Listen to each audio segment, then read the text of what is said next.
Racionalne vesti. Racionalne vesti. Jedine prave vesti. Prave vesti.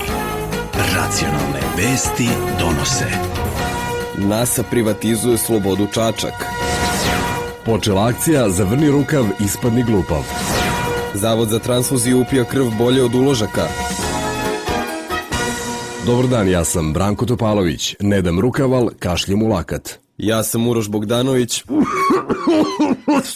Racionalne vesti. Srpska policija je zvanično postala jedna od najmodernijih u svetu, zahvaljujući novom zakonu o saobraćaju, zbog koga su skoro svi srpski policajci morali da nauče da pišu. Da li je i koliko proces modernizacije bio naporan, saznaćemo od našeg reportera. Nalazim se na uglu Kneza Miloša i Kralja Milana, saobraćajna policija radi punom parom. Pored mene je saobraćajac Mirko Opedrkić. Dobar dan. Dobar dan, gde me nađoste danas, nisam sveže obrijan. Nema veze, ovo je radio, kako saznemo, vi ste jedan od najuspešnijih polaznika kursa opismenjavanja u policiji. Da, i to ubrzanog kursa, samo 6 meseci. Čestitamo, da li je bilo mnogo teško?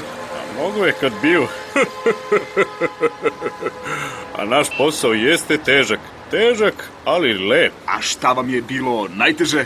Pa te strane reči, evo recimo masturbacije. Ej, Klipane, gde si pošao ti? Vrati se, vidiš da je zeleno. A dok napišem, prođe mi smena. Ali treba će vam, od kad je zaživeo novi zakon, vi policajci stalno nešto pišete. A nema tu toliko da se piše. To se mi malo pravimo, važno je.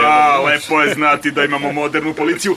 Hvala vam i srećan rad. Polako, nemoj ti meni srećan rad, nego da platiš kaznu. Stojiš sve vreme na pešačkom prelozu, van trotoara, ajde. Nemojte, molim vas.